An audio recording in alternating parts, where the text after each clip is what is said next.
Hi, I'm Rachel, and I'm here to talk about the 2019 National Jewish Book Awards. The National Jewish Book Awards are awarded annually by the Jewish Book Council, covering a variety of topics in fiction and nonfiction per year. And in celebration, I decided to choose a couple of those books that I might want to read or put onto a reading list. I've been doing this for a few years, and the number of books I pick per year has steadily been going down because I have so many reading projects. I'm not even quite sure that I'm gung-ho about telling myself I have to read the 6 books I'll briefly mention this year or not, but I did want to give them a little bit of attention. I also have, by the way, already read 3 of the books that are either finalists or winners, or I think they might all be finalists in various topics, 2 nonfiction and 1 fiction book. The fiction book I've read is Fleischman is in Trouble by Taffy Brodesser-Akner, which I really liked, and I'm hoping might make it onto the BookTube Prize long list. It has a really confident narrative style, and it probes the question of whether men's stories are more privileged than women's stories, particularly in marriage, while painting some dynamic characters in both genders. The memoir I've read is Inheritance by Dani Shapiro. It's a book I struggled with a little bit. It's about Shapiro randomly figuring out through, one of those Ancestry.com tests that her parents hid the fact that her father wasn't her biological father. And she goes on this journey of looking into her heritage. What I struggled with was her engagement in revisionist history, of the way that she attributed this new knowledge to things that happened in the past, even though no one in her past knew about this. And also it gave her the excuse to forgive their unempathetic behavior towards her, which I really think is a cop-out and asinine. But beyond that, it's just a really probing memoir about issues ranging from personal identity and familial identity to ethics in medicine. And finally, I read Anti-Semitism Here and Now by Deborah Lipstadt, which is the historian's foray in letter form, the conceit of fictional people writing her letters and trying to, delve into this academically. But she goes into how anti-Semitism manifests in the modern day. And I've been talking about this one a fair bit because it was my 3rd favorite read of 2019. Another thing before I get to my to-read list or pile of possibilities list, perhaps, I actually acquired 3 2019 Jewish fiction releases last month that personally spoke to me, and I was kind of hoping that they might make the list of finalists and winners, but none of them did. But part of me is thinking, if you're going to go ahead and make a reading list for yourself, maybe you should, instead of going into this award, privilege your read-your-own shelves, So I thought I might mention them and end up reading them this year. The first one is a sprawling historical fiction piece, A Bend in the Stars by Rachel Barenbaum, which I believe starts in Russia/the Soviet Union around World War I, featuring a pair of Jewish siblings, one of whom is a gifted scientist. And it talks a bit about twofold things, about a scientific plot about this character chasing down scientific theorems, and also about the 2 characters trying to survive as Jews during a very tumultuous time in history. The second is more nominally Jewish literary fiction, All This Could Be Yours by Jamie Attenberg, which is also a contender for possibly being on the BookTube Prize long list. Attenberg is a bit of a darling in the litfic world right now, I believe, and this is her latest. It's about a Jewish American family with, I think, a bit of a tyrannical patriarch and the people under him who try to find their way. And finally, in what I hope will be a more substantial depiction of progressive Judaism, we have Invisible as Air by Zoe Fishman, which is about, I believe, a woman dealing with substance abuse around the time of her son's bar mitzvah. Also navel-gazing literary fiction, which I am here for. But here are the 3 fiction books that actually made the lists that stand out to me. I decided I'm going to be clunky about this and not take the time to do a bunch of overlays. And I'll just show you the cover pictures on my iPad.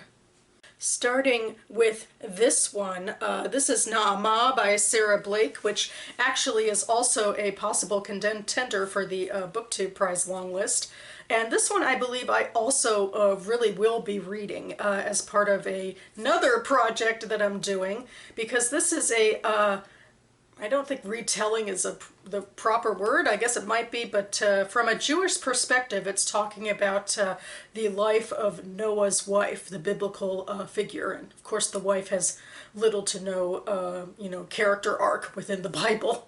There is a second book that was published a few years ago, which is also by a Jewish writer, fiction writer, which also delves into the topic of Noah's wife. So I will be comparing and contrasting the 2 books sometime in the future.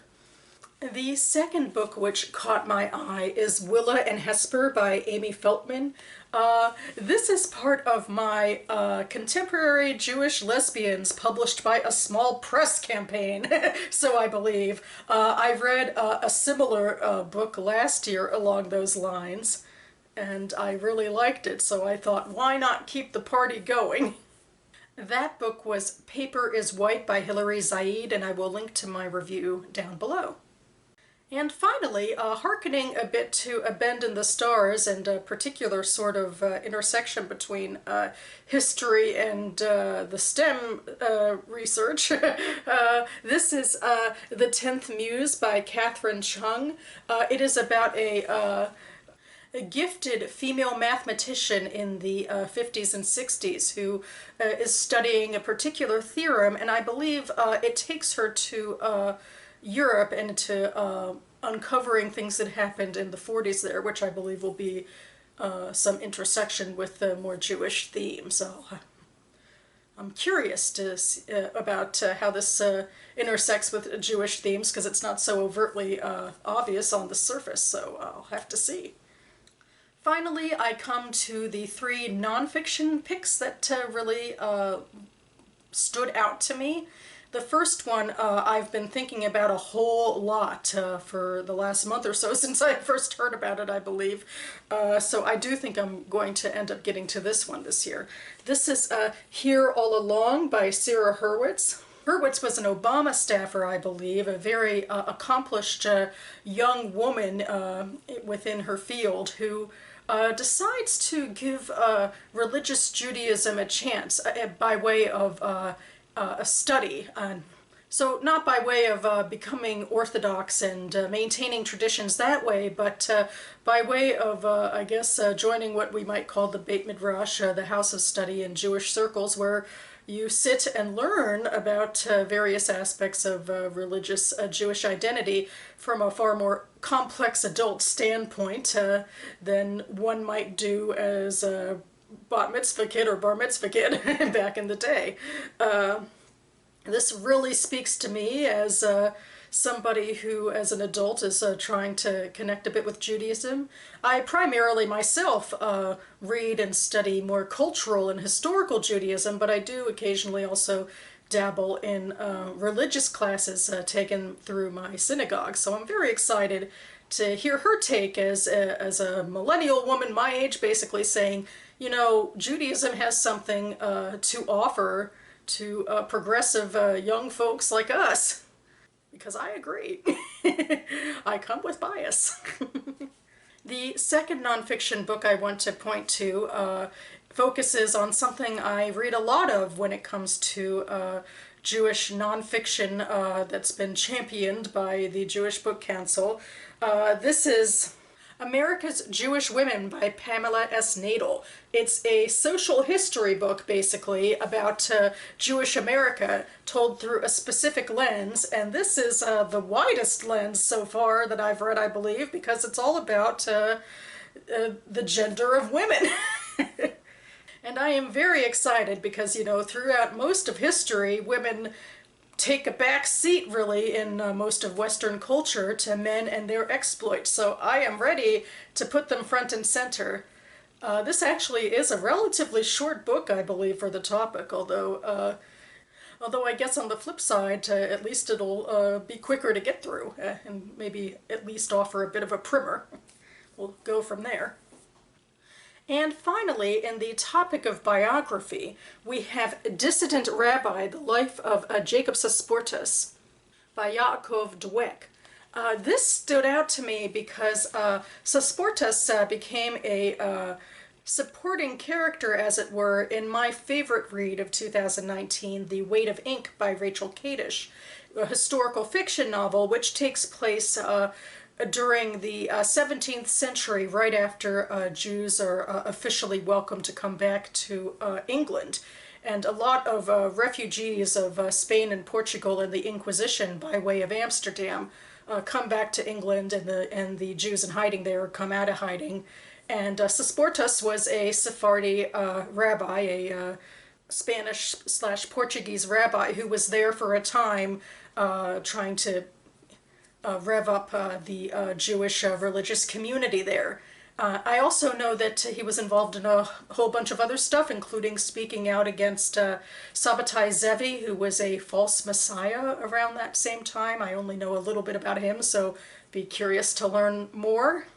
You know, there's other biographies out there that have won prizes or finalist spaces in these awards, including a sprawling one about Ben Gurion, which obviously has a lot of import to modern day realities. But this was the one that really spoke to me immediately, about a sliver of Jewish history that is far less well known, and to be able to see it through the prism of one of the only people we might know something about more personally, I guess. I'll be really curious to see what sort of academia and personal details this author is able to put together for this man.